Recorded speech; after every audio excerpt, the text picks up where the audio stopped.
শংকৰজ্যোতি বৰুৱা ৰাজনৈতিক ষড়যন্ত্ৰৰ বলি হৈছে না অন্য কি হৈছে নাজানো, কিন্তু শংকৰজ্যোতি বৰুৱাক গ্ৰেপ্তাৰ কৰাৰ বিৰোধিতা কৰিছিলোঁ আৰু শংকৰজ্যোতি বৰুৱাৰ হাতকেৰেয়া লগোৱা কথাটোত তেওঁক মানে বান্ধি লৈ যোৱা কথাটোত হাতকেৰেয়া লগাই বান্ধি লৈ যোৱা কথাটোৰ তীব্ৰ বিৰোধিতা কৰিছিলোঁ। আমাৰ ৰাইজৰ দলৰ স্পষ্ট মতটো হ'ল যে শংকৰজ্যোতি বৰুৱাক যেনেকৈ এজন আমাৰ অসমীয়া খিলঞ্জীয়া ল'ৰা এটাক যেনেকৈ হাতকেৰেয়া লগাইছে, যেনেকৈ এৰেষ্ট কৰিছে, মাৰপিট কৰা দুটা পক্ষৰ ওপৰত একশ্যন নলয়। মই সেইকাৰণে বাৰম্বাৰ কৈ আহিছোঁ যে বিজেপি চৰকাৰৰ দিনত আমাৰ অসমৰ খিলঞ্জীয়া মানুহবিলাকৰ ওপৰত উৎপাতটো বাঢ়িছে, খিলঞ্জীয়া মানুহবিলাকে মাৰ খাবলগীয়া পৰিস্থিতি হৈছে আৰু বহিৰাগতৰ হাতত আমি বহুত মাৰ খাবলগীয়া পৰিস্থিতি হৈছে। আগতকৈ আমাৰ যিটো অসমৰ খিলঞ্জীয়া মানুহবিলাকৰ যিটো আগৰ যিটো মানে কি ক'ম মানে যি ধৰণৰ শক্তি আছিলে, সেই শক্তিটো যেন বিজেপি চৰকাৰ দিনত কমিছে। এতিয়া শংকৰজ্যোতি বৰুৱাৰ ক্ষেত্ৰত মোৰ কথাটো হ'ল যে পেট্ৰল ডিপু বহিৰাগত দুজন মানুহৰ ইজনে সিজনৰ পেট্ৰল ডিপু দখল কৰিবলৈ গৈছে। কোন সঁচা কোন মিছা আমি কোনেও নাজানো। তাত অসমীয়া ল'ৰা এজন তাত সোমোৱা কথাটোৱে ভুল আছিলে বুলিয়ে মই ভাবোঁ।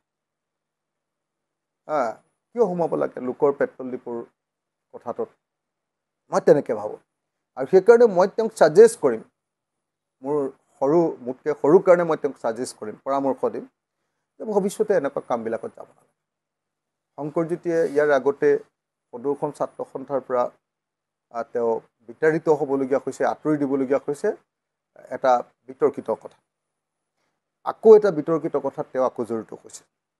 এনেকৈ হৈ থাকিলেতো তেওঁ কেৰিয়াৰটো, সৰু ল'ৰা এটাৰ কেৰিয়াৰটো ধ্বংস হৈ যাব।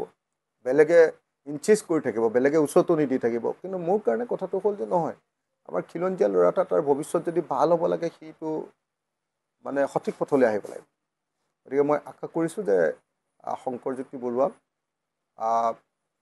যেনেকৈ গ্ৰেপ্তাৰ কৰিছিলে, আনটো পক্ষ যিটো পক্ষই মাৰপিট কৰিছিলে সেইটো পক্ষকো গ্ৰেপ্তাৰ কৰিব লাগে।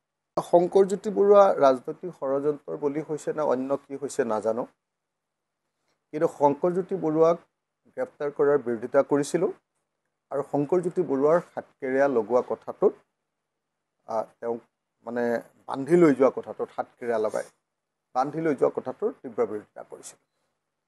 আমাৰ ৰাইজৰ দলৰ স্পষ্ট মতটো হ'ল যে শংকৰজ্যোতি বৰুৱাক যেনেকৈ এজন আমাৰ অসমীয়া খিলঞ্জীয়া ল'ৰা এটাক যেনেকৈ হাতকেৰেয়া লগাইছে, যেনেকৈ এৰেষ্ট কৰিছে, মাৰপিট কৰা দুটা পক্ষৰ ওপৰত একশ্যন নলয়।